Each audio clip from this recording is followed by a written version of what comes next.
This is PHC 4309, Climate Change, the Environment, and the Future of Public Health. My name is Yoho, and I'm an Educational Program Director, the Diversity, Equity, and Inclusion Chair for the College of Public Health and Health Professions, and a Clinical Assistant Professor. And I'm Truly Hardemon, an Instructional Designer here at the College of Public Health and Health Professions. This course received the 2021 Exemplary Online Award for Diversity, Equity, and Inclusion Strategies. I think in this course, students really liked the different voices and the different perspectives we have throughout the class. So this class has a very intentional focus on diversity and inclusion in everything from the course readings, the videos, the lectures, and also having a wide variety of guest speakers. And so in this class, students are able to work individually and also with their colleagues on many different topics of interest to them. So this really increases their agency and their ownership of their learning. And so one of the things that we wanted to show off for this class was the alignment of these voices and these activities. So for instance, in our food security module, we talk about things like food and nutrition, access to nutritious foods. We talk about farm workers and agriculture. And then we bring in a guest speaker, and our guest speaker talks about, so Dr. Andy Kane is the guest speaker for this module and talks about Apalachicola Bay and the oysters there and the connections with the community. So we're really seeing many different areas of research, community engagement, and then we shift right over into a homework assignment where the students are able to create an infographic or a Powtoon, so like an animated video, where they choose a topic from the climate change and human health or food security module of interest to them, do their research, decide on an audience for this activity, and really have that ownership. And so overall, what I focused on was being very intentional with the course.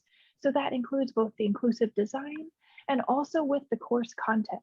So we explored topics and climate change impacts from our own campus, our local area, things like Apalachicola Bay, all the way to other countries and all the way around the world.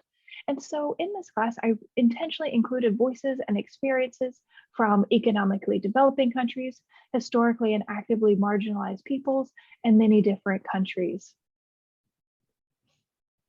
Dr. Yoho's commitment to infusing transparency and scaffolding throughout the design process impressed me during the development of her syllabus and the course. I particularly appreciate the attention she placed on having workshops, for example, the one focused on giving and receiving actionable feedback, which you can see here on the screen. Weaving these skills into the undergraduate course provides students with tools from the unseen curriculum they can take forward and apply in a wide range of settings. Yeah, thank you, Truly. So one of the activities that students seemed to like was our team project. That was a semester long activity where students worked with their colleagues. They chose something, whether it's a local community, a topic relevant to their future career paths, all of those things, taking those into consideration and really looking at what matters to them and how climate change would be involved or related to those topics. So for instance, they might choose things like climate change impacts on the local community, maybe like food availability, or they might look at climate change and impacts on a site of historical significance in Florida. And so overall, the variety in the course content and the voices were very intentional.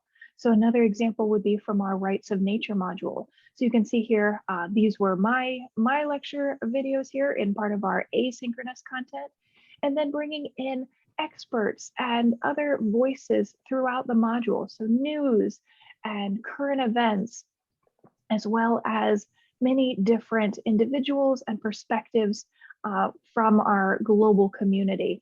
And so as we look at this, we then immediately connect it not only in our self-check, we have our reflection questions, our students then reflect on this information. And then we go immediately into, when we have our synchronous activity, our debate on the rights of nature about basically, should nature have these legal rights? What does this mean? Why would we do this or why would we not?